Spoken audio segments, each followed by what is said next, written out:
নমস্কার বন্ধু। Malay Mukhopadhyay, confederation of state government employees.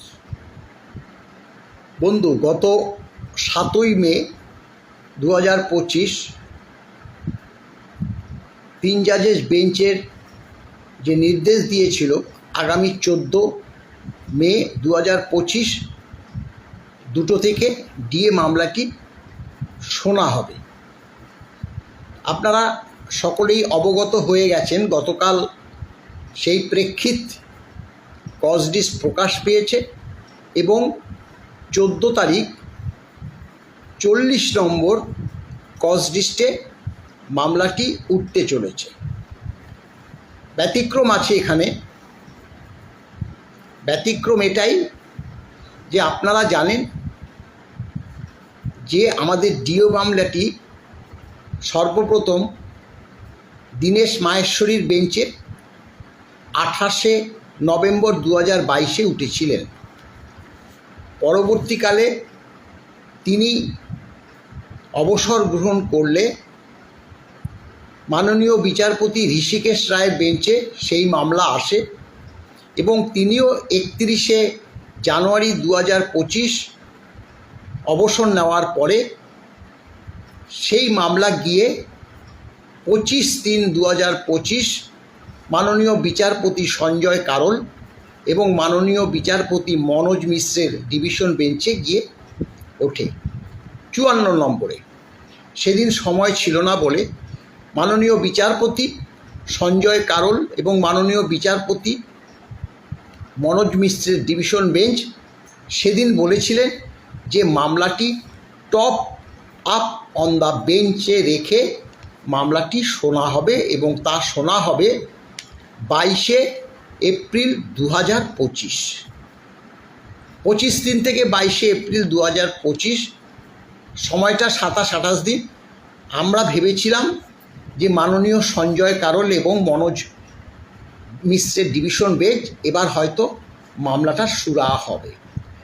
কারণ আরও একটা জিনিস আমরা বিশেষত্ব লক্ষ্য করেছিলাম, মাননীয় সঞ্জয় কারোল মহাশয় ডিএ মামলাটি সম্বন্ধে যে ওয়াকিবহাল সেটা তিনি নিজ মুখে ওই দিন জানিয়েছিলেন। সেই পরিপ্রেক্ষিতে 22 এপ্রিল 2025 আমরা দেখলাম 3 জাজেস বেঞ্চ গঠন হয়েছে। মাননীয় বিচারপতি বিক্রম নাথ, তার দ্বিতীয় সহযোগী জাজ হিসাবে মাননীয় বিচারপতি সঞ্জয় কারোল এবং মাননীয় বিচারপতি সন্দীপ মেহতার বেঞ্চ। কিন্তু কোনো কারণেই হোক মাননীয় বিচারপতি সঞ্জয় কারোল সেদিন অনুপস্থিত থাকাতে সেই মামলা ডিভিশন বেঞ্চ হিসাবে ট্রিট হয় এবং আমাদের যেহেতু 51 ছিল, সিরিয়াল নাম্বার 41-এ এসে শেষ হয়ে যায়। মামলাটি ওঠেনি। স্বাভাবিকভাবে সেদিন কোনো জাজেদের দ্বারা কোনো ইনফরমেশন বা ডেট আমরা পাইনি। কিন্তু ওই দিনই তখনও আমরা সুপ্রিম কোর্টের চত্বর ছাড়িনি, একটা অর্ডার আমাদের কাছে চলে আসলো, ওয়েবসাইটের অর্ডার। সেখানে দেখলাম 29 এপ্রিল, মানে 22-এর পরে 22/4-এর পরে আমরা দেখছি যে 29 এপ্রিল, অর্থাৎ 7 দিন পরে মামলাটা উঠতে চলেছে। আমরা স্বাভাবিকভাবে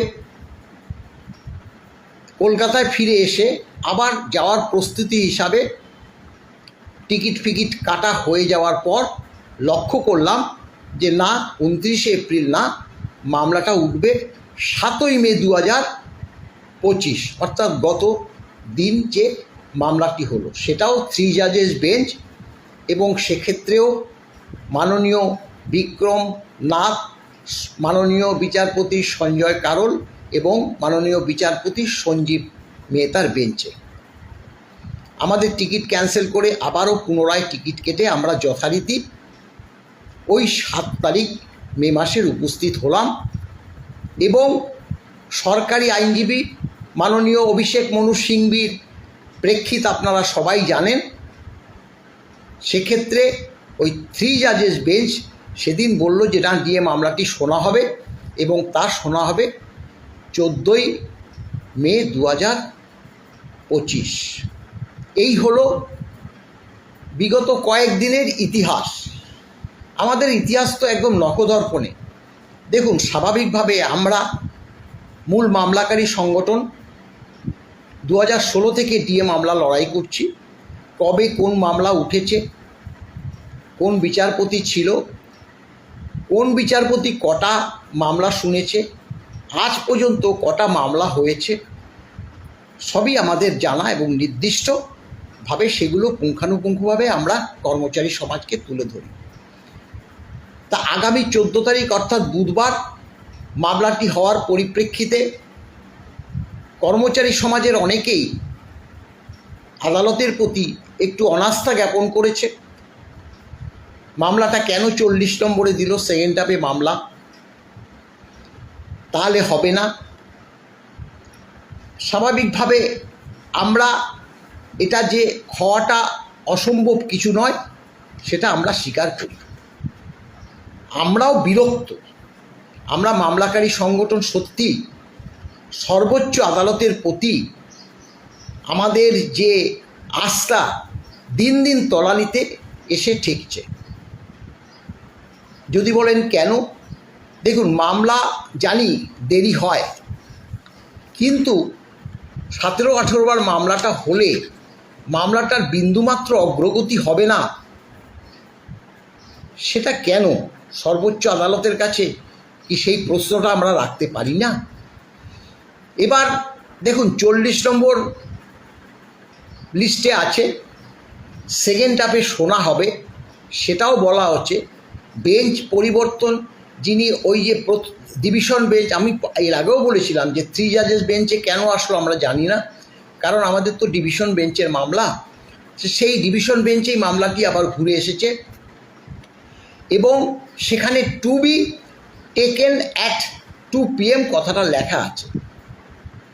সেক্ষেত্রে আমাদের ধারণা 2টো থেকে মামলাটা শুনবে, 55 মিনিট সময় আছে, 2টো থেকে 2:55 অর্থাৎ 3টে পর্যন্ত বলতে পারেন।